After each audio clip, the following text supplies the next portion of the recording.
The way I see it, they poked the wrong bear. They didn't just poke me, Leo Vance. They didn't just poke a disgruntled suburbanite with a mortgage and a slightly messy garage. They poked the guy who spent 5 straight hours last Tuesday trying to decipher the difference between taupe and sandstone just to buy a piece of outdoor furniture. The hook? It wasn't a speeding ticket. It wasn't a property line dispute. It was this piece of paper, right here, crinkled in my sweaty, furious hand. Violation notice 74B22. Non-compliant temporary shade structure. Excessive chromatic saturation. Beige 7B. I read it aloud, just to hear how absolutely insane it sounded in my otherwise quiet, perfectly manicured, HOA-mandated neighborhood. Beige 7B, I muttered, staring at the perfectly innocent 9-foot cantilever umbrella that was currently providing excellent sun relief over my aluminum bistro set. It's not even beige, you bureaucratic psychopaths. It's oatmeal. It says so right on the tag. Oatmeal 4, batch 105. It's practically off-white. I'd bought the umbrella from the biggest chain home improvement store in America, the kind of place where unique means they stacked the paint cans differently that day. It was supposed to be the simplest purchase of the summer.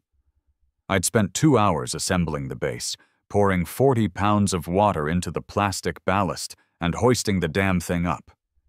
It was functional. It was unobtrusive. It was, I thought, utterly unremarkable. That was my first mistake. In the world of the Whispering Pines Homeowners Association, being unremarkable is the highest crime. They crave remarkable conformity. The letter was signed, of course, by Ms. Geraldine Plankton, the HOA czar. Her name sounded like something you'd scrape off a hull, and her personality was exactly the same, rigid, pale, and entirely focused on sticking to the surface. I paced my deck, which, I might add, was painted in the only HOA-approved deck stain. Subtle taupe, or as I call it, depression gray. Non-compliant temporary shade structure, I scoffed, kicking a small pebble that was dangerously close to rolling onto the lawn.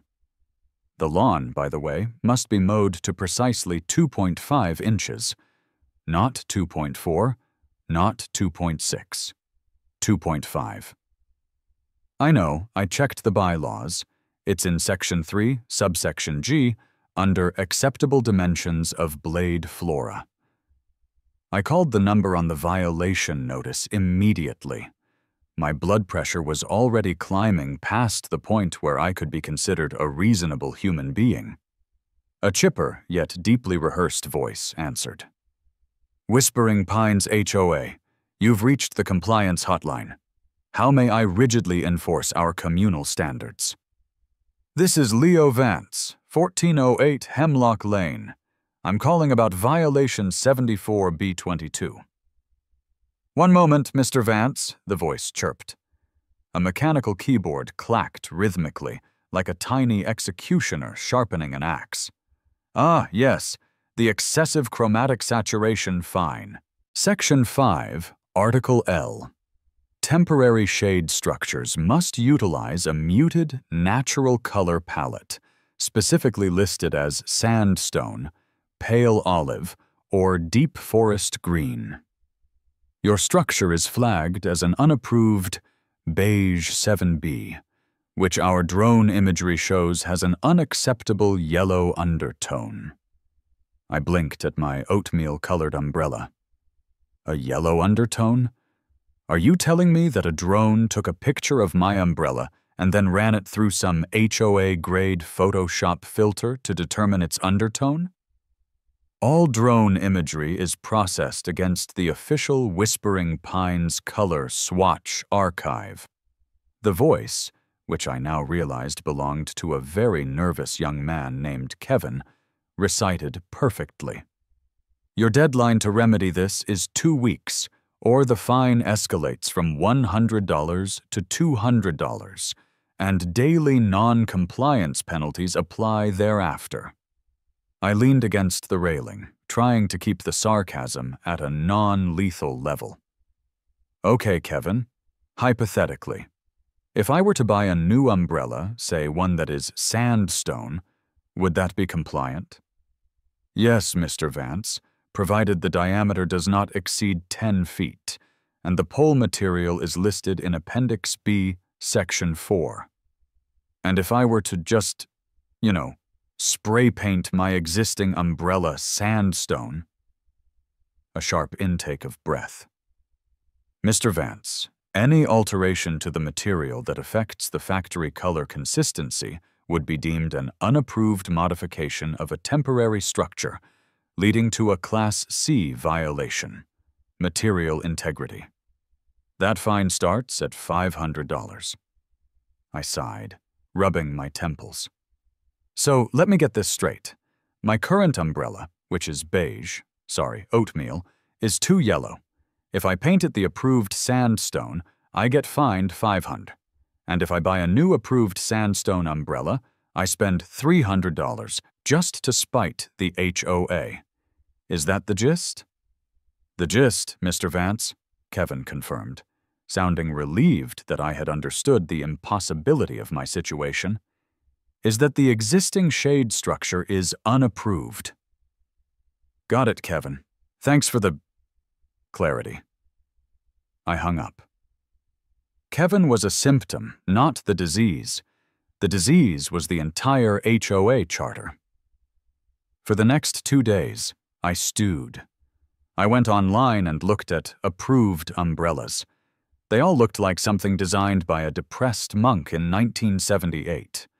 They were either the drab, dusty green of a forgotten swamp, or a truly repulsive shade of brown that the catalog called rich mocha, but was clearly fecal earth. And they were all expensive. Why should I spend $300 just to swap one neutral color for a slightly different, equally neutral color? It wasn't about the money, though. It was about the principle. They had drawn a ridiculous line in the sand, or rather in the oatmeal. I felt an obligation to cross it, not with a toe, but with a fully loaded Mack truck. I spent an evening trying to find the one perfect legal loophole. I reread Section 5, Article L, again and again. Temporary shade structure is defined as any shading device erected for less than 90 consecutive days. Permanent structure is defined as any structure affixed to the ground or main residence for 90 consecutive days or more. Permitted materials include wood, aluminum, vinyl, polyester, canvas, or fiberglass. Acceptable dimensions no greater than 10 feet diameter. My umbrella was under 10 feet. It was polyester canvas. It was temporary. The only issue was the excessive chromatic saturation. I realized the core of their power. Approval. They didn't care what I had. They cared that they hadn't approved it. I started browsing entirely unrelated websites, fueled by cheap coffee and righteous indignation. I was looking for a giant, cheap, non-polyester tarp, something utterly industrial, something that smelled like diesel and defiance. I landed on a military surplus auction site. They had everything: decommissioned generators, Kevlar vests, weird-looking boots. And then I saw it. The image took up half my screen. The product description was fantastic. Decommissioned C-130 cargo parachute, nylon canvas, 26-foot diameter, excellent condition, one minor tear repaired with duct tape. The color? Olive drab. The purest, most non-chromatic, 감수transuk, aggressively neutral green that the U.S. government could conjure. It was not on the HOA's list. It was beyond the HOA's list. I clicked on the specifications. The umbrella rule said, no greater than 10 feet diameter. This thing was 26 feet, 3 times the legal limit. My mind started racing. If the umbrella was a temporary shade structure, what was this? It was massive. It was permanent in spirit, even if it was technically canvas. It defied the dimension rule. But wait. The dimension rule applied to a temporary shade structure. What if it wasn't a shade structure? What if it was art, or a statement, or what if I made it permanent? The HOA rules were clear. You could only have a temporary structure for 90 days. But a permanent structure? That required a lengthy application for permanent structural alteration, which had to be reviewed by the architectural committee, take months. And they could only deny it based on structural safety or adherence to the general style of the neighborhood. And what was the general style? Fake Tuscan stucco with subtle taupe trim. Nothing in the rules said I couldn't have a giant olive-drab canvas canopy if it was structurally sound and securely anchored. They couldn't cite excessive chromatic saturation on a permanent, architecturally approved fixture. I imagined the reaction. Geraldine Plankton's face. The drone operator trying to categorize a 26-foot military parachute as beige 7B. It was perfect. It was a protest, a comedy, and an act of structural engineering all rolled into one. I typed in my credit card number faster than Kevin could say material integrity. Unapproved patio umbrella, huh? I said to the beige monstrosity, which was now looking very, very small and insignificant. You wanted unapproved gone? Fine. I'll give you unapprovable. The confirmation email for the freight delivery hit my inbox. The estimated delivery date was 1 week. I had 7 days to find a contractor insane enough to help me. The parachute arrived on a Monday morning, a week later. It didn't just arrive, it was delivered. The freight truck was one of those big 18-wheelers that usually carries industrial equipment or the components of a small bridge. It backed up to my driveway, the air brakes hissing, sounding like an angry mechanical wail. The parachute, bundled and compressed, was still enormous, a dense olive-drab blob of canvas and rope the size of a smart car. The driver, a guy named Earl with a handlebar mustache and a perpetual frown, lowered it onto my pristine, HOA-compliant asphalt driveway with a hydraulic lift. It landed with a dull, heavy thump. The sound itself probably violated 3 noise ordinances. "What is this, man?" Earl asked, leaning out of the truck window, signing his clipboard. "It's a patio umbrella," I told him, perfectly serious. Earl stared at the massive bundle. "No, it ain't. That looks like something you'd drop out of a plane." "Well, technically it is, but now it's my custom-designed, all-weather, federally sourced shade delivery system." Earl just shook his head, signed off, and drove away. The massive military-grade canvas blob sat there, taking up roughly 1/3 of my available hardscape, and I felt a wave of pure, idiotic joy. It was so big, so aggressively unsuburban, that it was beautiful. The HOA's next violation notice hit my email before the truck's dust settled. Violation notice 77A-15. Unapproved storage of industrial material in driveway. Class B. Fine. $250. I printed it out and taped it to the side of the parachute bundle. That was $250 I was willing to pay. This was war, and war required supplies. Now came the hard part, the logistics. I needed to anchor, hoist, and secure a 26-foot diameter wind-catching device that could stop a Jeep. The engineering wasn't for a deck, it was for a lighthouse. My initial search for contractors was a disaster.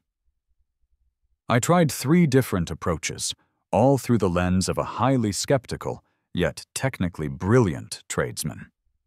Contractor A, the legal stickler. I called Premier Home and Landscape, which sounded very much like something the HOA would approve of. A crisp voice answered, and I asked for an estimate for a custom vertically supported patio canopy. A man named Brad showed up. Khaki shorts, a crisp polo shirt, and a clipboard so clean it looked laminated. He saw the parachute bundle. He didn't even get out of his truck. "Mr. Vance," Brad began, his voice tight, "we are a fully licensed and bonded organization. Our work adheres strictly to municipal code. I see what appears to be military debris in your driveway." "It's a C-130 parachute," I corrected. "I need it suspended about 20 feet over the deck, anchored with enough concrete to stop a small train." Brad massaged his temples. "Sir, a structure of that scale, utilizing textiles not rated for civilian, ground-level, wind load conditions, suspended higher than the second-story roofline, requires a minimum of 3 distinct municipal permits, a structural survey, an engineer's stamp, and, quite frankly, I suspect you'd need a sign-off from the Federal Aviation Administration just to ensure you aren't confusing low-flying aircraft." "But it's just shade," I said innocently. "It's functional. I need protection from the sun's harsh rays." "It's an aerial obstruction," Brad insisted, driving away slowly. "I can't. I simply cannot put my name on that." I wrote him off. Too much rule following. Not enough chaos. Contractor B, the enthusiastic amateur. Next up was Chad's deck and ditch work, found on a highly suspicious 3-star Yelp review. Chad arrived in a beat-up pickup truck with half a canoe strapped to the roof. He was all enthusiasm and bad ideas. "Woo, yeah, that's sick," Chad yelled, high-fiving the parachute bundle. "A huge parachute! What are we doing, man? A zip line?" "Patio shade," I sighed. 20-foot elevation, permanent anchors. Chad slapped the hood of his truck. "Easy. We can tie that bad boy to your chimney. We'll run a cable over to the biggest oak tree, use a couple of those massive bungee cords, and bam, instant canopy. Might sway a little in the wind, but think of the motion." "I need it structurally sound, Chad. Like, withstand a Category 1 hurricane sound." "Oh, you want it permanent, Chad realized, deflating slightly. "That means concrete. That means digging. My biggest drill bit is for putting up pictures." He then suggested trying to use giant screws angled into my foundation and promised it would hold up unless a really big bird lands on it. I thanked Chad, paid him $20 for his time, and watched him drive off, the half-canoe rattling dangerously. I wrote him off. Too much enthusiasm. Not enough engineering. Contractor C, the skeptical genius. My last hope was Big Tony's Custom Engineering and Decorative Welding. The name alone was perfect. The address was an industrial lot behind a muffler shop. Tony was exactly as advertised. He was built like a cinder block, wore a faded denim shirt, and had forearms the size of my head. His hands looked like they could field strip an engine blindfolded. I showed him the umbrella fine, the HOA bylaws, and then the star of the show. The 26-foot military parachute. Tony didn't laugh. He didn't scoff. He just rubbed his chin, circling the bundle of nylon. "You're telling me," Tony said, his voice gravelly, "that you were fined for color." "Excessive chromatic saturation, beige 7B, I confirmed. "And now you want me to install this this massive government-issue windsock, because it's technically not violating the rule on permanent structures, only temporary ones. Exactly, I said, leaning in. It's a permanent shade structure. The HOA bylaws do not prohibit decommissioned high-altitude deceleration devices. They only require structural safety and adherence to general style. Since the general style is stucco and bland, and this is neither, it's a legal gray area, an engineering challenge. Tony looked up at my house, then back at the parachute. He spent a full minute doing complex calculations entirely in his head. This thing is rated to catch a 5-ton payload at terminal velocity, Tony mused. Up 20 feet, in a suburban environment, you're going to create a negative pressure vortex in the event of a strong crosswind. You'll suck the air right out of your neighbor's pool. But can you anchor it safely? I pressed. Tony finally smiled, a slow, terrifying expression. I can anchor anything. The question is, where do you want the anchors? We can't use the house, too much shear force. We need 4 independent, ground-based supports, triangulated and set in concrete piers. He sketched rapidly on a grease-stained napkin. We need to dig 4 holes, 4 feet deep. We pour the piers, set the steel brackets. Then we fabricate a telescoping mast, custom pipework, that locks the central point. The parachute itself will attach via a galvanized nautical-grade pulley system. You can raise and lower it like a flag. How much? I asked, bracing myself. Tony looked at the umbrella fine again. $100 fine. $250 fine for the drop-off. He shook his head. You, my friend, are fighting the good fight. My estimate is $5,500. This is not for shade, Leo. This is for spite. And spite costs extra for the high-tensile steel. I didn't hesitate. Done. When can you start? Tomorrow morning. The minute we pour those piers, it's a permanent fixture. You file the permit application right away. They can delay it, but they can't stop a structurally safe project. The negotiation was pure poetry. We spent the next hour talking steel tensile strength, wind shear, and the proper ratio of gravel to cement, all in the context of annoying Ms. Geraldine Plankton. One thing, Tony, I said as he packed up his gear. The HOA is going to lose their minds. They're going to call the cops. They're going to call every local authority they can think of. Tony just shrugged, already halfway to his truck. Tell them to send a zoning inspector, Leo. I'm building it to code. Your code, not theirs. I felt the immense weight of the $5,500 expenditure, but it was countered by the immense anticipation of the chaos to come.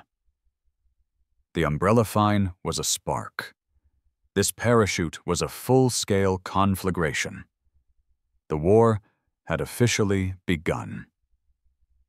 Big Tony and his crew, Hector and Marco, 2 guys who looked like they'd been sculpted out of granite, arrived the next morning. They didn't park on my driveway. They parked their massive flatbed truck, which looked like it was transporting nuclear waste, right on the street, taking up 3 parking spots. More HOA violations, I'm sure. I didn't care. The sound of their jackhammers breaking ground on the 4 foundation piers was the sweetest music I'd ever heard. The installation was a spectacle. Day 1. 4 gigantic, meticulously measured holes were dug. The concrete truck arrived, poured the piers, and set the steel anchor plates.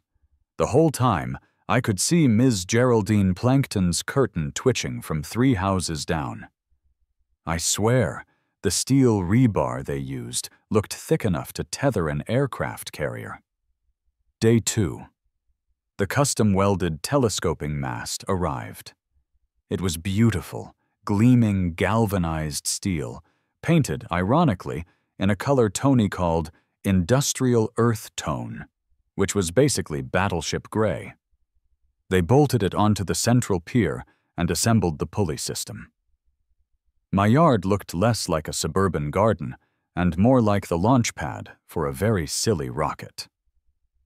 Day 3. Deployment. This was the day I had waited for. The neighbors were all out, walking their dogs with exaggerated slowness or pretending to prune hedges while openly staring. Tony and his crew meticulously unrolled the parachute. It was even bigger than I imagined. It smelled faintly of mildew, kerosene, and freedom. The massive panels of olive-drab nylon canvas spread out like a dead, friendly kraken. "All right, Leo," Tony yelled over the grinding of the winch.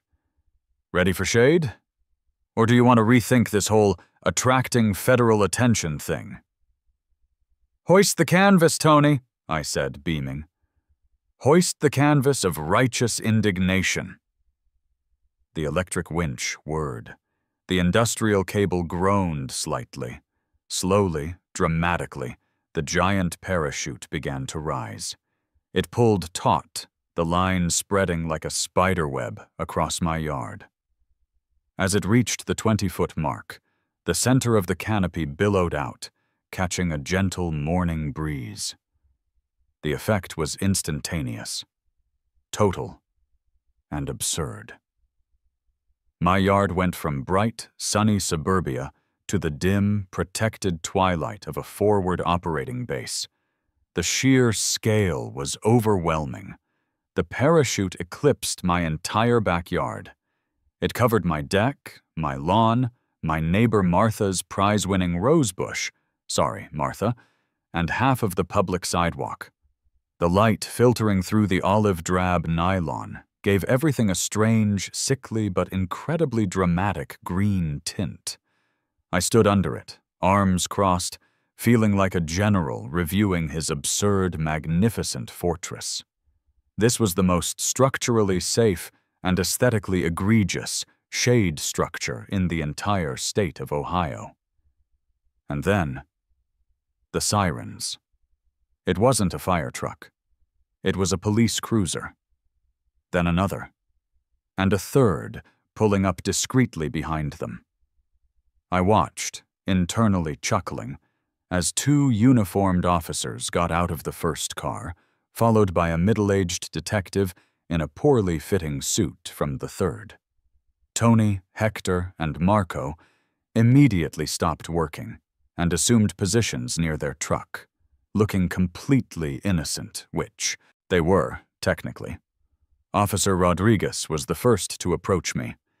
He was young, clean-cut, and sweating already, radiating the stress of someone who expects this to be a straightforward drug bust, only to find a domestic dispute involving a prized iguana. "Sir, are you Mr. Leo Vance?" he asked, clipboard in hand. "That's me, officer. And before you ask, no, I haven't seen a crime committed, unless you count the systematic erosion of personal liberty in this neighborhood." Officer Rodriguez pointed a shaky finger up at the enormous, hovering green disk. "We received 3 calls. One reported a UFO landing a massive net, another reported a military airdrop gone wrong, and a third reported unauthorized use of government property, which is why Detective Miles is here." Detective Miles, in the ill-fitting suit, eyed the parachute with the weary cynicism of a man who'd seen too much. "Officer," I explained, gesturing widely, "this is my patio umbrella." Rodriguez stared at me. His partner, Officer Miller, a tall woman who looked perpetually on the verge of retirement, leaned against the cruiser and started giggling softly. "Mr. Vance," Rodriguez said, his voice rising, "that is a C-130 cargo parachute. It is 26 feet in diameter. It is not an umbrella. It is technically classified as an aerial deceleration device." "And yet," I countered, pulling out my phone and navigating to my photos. "This," I showed him a picture of my old beige umbrella, "was my unapproved temporary shade structure. They fined me $100 for its color. I switched to the HOA bylaws, which I'd highlighted in neon yellow. Section 5, Article L. Temporary shade structures must be 10 feet maximum diameter. This is a permanent structural alteration, officer, utilizing a custom-engineered mast. I filed the permit application yesterday. Detective Miles finally spoke up, adjusting his tie. Sir, where did you get this? Military surplus auction, I replied cheerfully. Decommissioned, cleared for civilian purchase. I have the bill of sale right here. It's no different than a surplus Jeep, except mine is shade. It's catching the wind, Miles pointed out, slightly exasperated. It's rated for a 5-ton payload, I said. Tony and his team, who are licensed, bonded, and certified for structural welding, have anchored it to withstand 50-mile-per-hour gusts. It is structurally sound. Safer, in fact, than the 2 trees the HOA approved for Martha's yard. The interrogation went on for 45 minutes, a masterful dialogue-driven piece of absurdist theater. Rodriguez. But the size? Me. The rules for permanent structures don't regulate size, only height and setback. We're in compliance on setback. Miles. Did you notify your neighbors? Me. My neighbor Martha is currently calling her insurance agent, but the rules don't require notification, only approval, which is pending. Miller, muttering from the car. This is the best thing I've seen all week. They called their precinct chief. I stood there, sipping a lemonade, basking in the military-grade shade. Chief, I heard Rodriguez say, his voice strained. It's a parachute. He says it's an approved permanent fixture. He has documents. We can't fine him for the parachute itself. The only thing he's in violation of is the $250 fine for the drop-off material in the driveway, which he says he'll pay. The chief presumably told them to call zoning, and zoning, of course, was the domain of Ms. Geraldine Plankton. A third, very plain black sedan, a Honda Civic, the official vehicle of passive-aggressive authority, pulled up to the scene. The officers sighed in unison. Out stepped Ms. Geraldine Plankton herself. She was wearing a beige twin set, a compliant beige, I noted bitterly, and her face was pinched into a mask of pure, unadulterated bureaucratic horror. She took one look at the enormous, olive-drab government-issue canopy hovering over my yard, and her compliance clipboard dropped to the asphalt with a soft thud. "Mr. Vance!" she shrieked, her voice thin and sharp. "What in God's name is this abomination?" "Good morning, Ms. Plankton," I replied, with the false cheer of a man who has just won the lottery. This is my fully compliant, structurally sound, permanent shade structure. Did you receive my application for structural alteration? "This is a nuisance," she hissed, turning to Detective Miles. "Officer, this is a clear violation of the Aesthetics and Community Harmony Clause." Detective Miles looked at the massive steel mast, the immense floating parachute, and then back at Ms. Plankton. He shrugged. "Ma'am, unless you can show me the HOA bylaw that specifically bans the use of C-130 parachutes as patio awnings, I think this is a civil matter, and frankly it looks structurally safer than my garage." The standoff was glorious. Geraldine Plankton, defeated by the very rules she obsessively enforced, stood staring at her nemesis, a massive piece of military surplus, as the police and a certified structural welder calmly watched the chaos unfold. The curtain had been pulled back, and the wizard behind it was a guy with a bad attitude and a surplus store receipt. The standoff was immediately followed by the media blitz. It turns out my next-door neighbor, Martha, the one whose prize-winning rosebush was now in perpetual twilight, was actually a secret anarchist who hated the HOA more than I did. She was just better at pretending to comply. Before Geraldine Plankton could finish arguing with Detective Miles, Martha had already taken a high-resolution photo of the parachute from her second-story window, captioned it brilliantly, and posted it to the local Nextdoor app. My neighbor got fined $100 for his beige umbrella, so he installed a goddamn C-130 parachute. #08 irony, parachute gate. It went viral in the time it took Geraldine to find her car keys. By lunchtime, a local news van, the kind with the giant satellite dish wiggling on top like a mechanical antenna, was parked across the street. The reporter, a very earnest young woman named Tiffany, approached me under the great green canopy. "Mr. Vance, Tiffany Reynolds, Channel 4 News. Can you explain to our viewers what this structure is, and if it's true you installed it in response to an HOA fine?" I smiled. This was my moment to be perfectly reasonable and utterly ridiculous. "Tiffany," I began, gesturing to the expanse of olive-drab nylon. "I am a simple man who enjoys shade. My previous structure," I pulled out the original fine, "was deemed to have excessive chromatic saturation. This structure, on the other hand, is a custom-engineered permanent installation. It is built to the highest structural code, and its color is olive drab, a federally standardized, non-chromatic earth tone. It is, to my knowledge, the only color that exists beyond the emotional and stylistic range of Ms. Plankton's color swatch archive." "So, is this a protest, Mr. Vance?" "This is a structural solution to a bureaucratic problem," I corrected her gently. "I merely responded to the existing rules. If the rules create an environment where the most logical solution is a massive military parachute, then perhaps the rules themselves are the issue." The clip, my deadpan delivery juxtaposed with the absurd visuals, ran on the 6 o'clock news and then the national morning shows. I became a minor folk hero. People drove slowly past my house all day, some giving a thumbs up, others looking utterly baffled.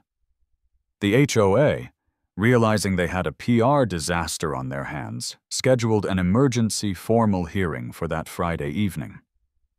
The charge was no longer about the umbrella's color. It was upgraded to nuisance, excessive scale, and failure to submit alteration plans in advance of construction. I prepared meticulously. I got a written affidavit from Big Tony detailing the steel grade and wind load rating. I printed out every relevant section of the HOA charter. I even laminated the original Beige 7B violation notice. The hearing was held in the Whispering Pines Community Center, which smelled faintly of industrial carpet cleaner and crushed dreams.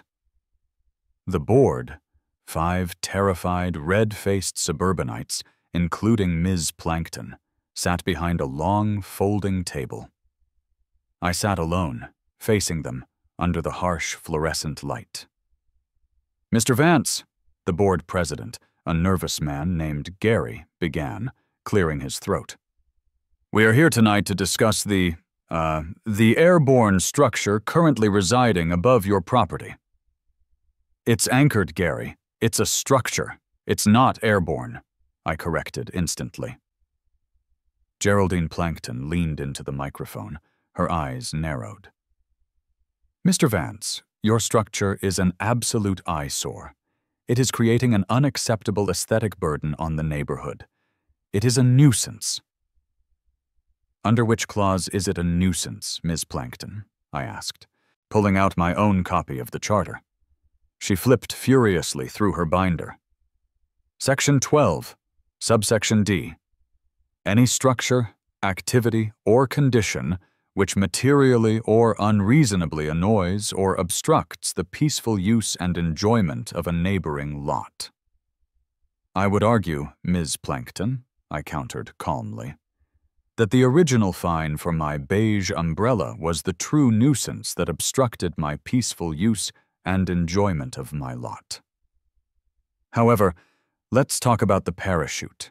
Is it structurally safe? Tony's affidavit confirms it is stronger than the entire community center. It's the scale, another board member squeaked. It's too big. It violates the spirit of the community. The spirit is not codified, ma'am, I responded. Let's look at the scale rules. Section 5, Article L, that's the temporary structures rule, limits diameter to 10 feet. We are not a temporary structure. We are a permanent structural alteration. I slammed my hand down on the table, just for emphasis. Now, where, in the permanent structural alteration section, does it state a maximum horizontal dimension for a canopy? Show me the rule. I've read the charter 7 times. There is no maximum horizontal dimension, only maximum height, which we met, only minimum setback, which we met. If it is not explicitly forbidden, it is permitted. The entire board exchanged panicked glances. They were hoisted by their own legalistic petard. They had been so focused on regulating the color and size of temporary items that they had forgotten to cap the size of permanent installations. They had designed a system that allowed me to build the Burj Khalifa, provided I poured the foundation correctly. Geraldine was sputtering. But the failure to submit alteration plans in advance. Ah, yes, I said, leaning in. And I would have, had I not been forced into this situation by a fine over my beige umbrella.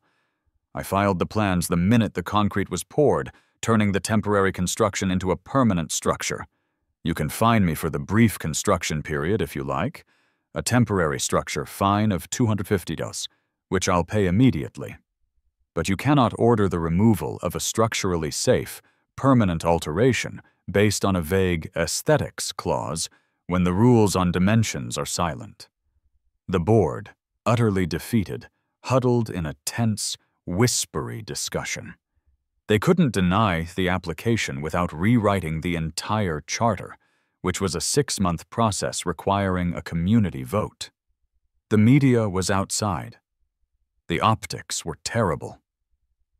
I had won the legal battle, even if I was losing the war on property value.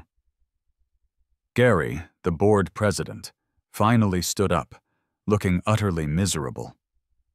He spoke into the microphone with the air of a man announcing his own imminent bankruptcy. The board has reviewed the charter and the submitted engineering documents, Gary announced to the 20 or so neighbors gathered, most of whom were recording on their phones. The board finds that the structure, as a permanent structural alteration, meets all current requirements for setback and height. We are therefore compelled to approve the structural permit. A small, satisfying cheer went up from the back of the room. Geraldine Plankton looked like she might implode into a pile of HOA brochures. Gary continued, quickly, trying to salvage some dignity. However, the board is issuing a special condition of approval under Section 12, subsection C, Aesthetics and Community Harmony. Mr. Vance must mitigate the structure's existing chromatic and thematic burden by coating, projecting, or covering the canopy with a material or color designated as an approved earth tone within 60 days. It was a ridiculous, face-saving compromise. They couldn't remove the parachute, but they wanted me to make the military canvas pretty. Mitigate its color, I mused, nodding. I accept the condition. I will mitigate its color. I shook Gary's hand. He looked like I was shaking him down for lunch money, and strode out of the community center, feeling victorious. My final act of defiance was less about brute force and more about technical compliance. I wasn't going to paint the massive parachute. That would be messy and probably ruin the fabric. Instead, I bought a high-powered industrial outdoor projector and mounted it discreetly under my deck railing. I connected it to a small computer running a custom graphics program. Every night, starting at dusk, the projector beams a massive, ever-changing, shimmering pattern onto the 26 feet of olive drab nylon. It cycles every 60 seconds. 6:00 p.m. Pale olive, projection code 1A. 6:01 p.m. Sandstone, projection code 2B. 6:02 p.m. Deep forest green, projection code 3C. It never stops changing. It's technically covered with HOA-approved colors for the entirety of the evening, mitigating the chromatic burden exactly as the special condition required. It looks like a giant, pulsing, multicolored beacon of compliance, and it's visible from space. Life under the canopy. 6 months later, and the parachute is still there. It's now a landmark. It's quiet under the giant green canopy. Maybe too quiet. The light is always strange, and in a stiff breeze, the canvas makes a deep, booming sound that echoes across the neighborhood.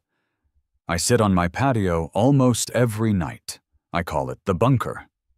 The HOA hasn't sent another violation notice. They're too busy trying to figure out how to write a bylaw that bans large, structurally sound, color-projecting pieces of canvas that used to carry bombs. Officer Miller still patrols the area. Sometimes she stops by, off duty, to grab a coffee with me on the bunker patio. "You know, Vance," she said last week, sipping her lukewarm coffee, "the chief still refers to this place as Area 51. We had a tourist stop by last month, thinking it was a government installation." "I maintain my cover, officer," I replied, adjusting my chair in Solon, the dramatic green light. "It's a shade structure. You spent $5,000 to win a $100 fine, Leo." "Yeah," I admitted, looking up at the sheer scale of my victory. The cost-benefit analysis is utterly insane, but think about what I gained. Total, absolute, unobstructed shade. And the principle, Miller. It's about the principle. She chuckled, shaking her head. "No, it's about the audacity. You're the only person in Whispering Pines who figured out that the only way to beat the system was to build something so big and so ridiculous that they didn't have a rule for it yet." "They wanted conformity," I said, finishing my coffee. "I gave them conformity of structure, but not of spirit. It was the only way to win. And besides," I added, glancing at the pulsing lights projected on the canvas, "at least I don't have to look at beige 7B anymore." Officer Miller sighed, standing up to leave. "Just don't try to fly it, Vance. That's when it stops being a civil matter and starts being a federal one." "Wouldn't dream of it, officer," I said, standing proudly beneath my permanent, federally sourced, chroma-mitigated sun blocker. "I'm just a simple man enjoying his property.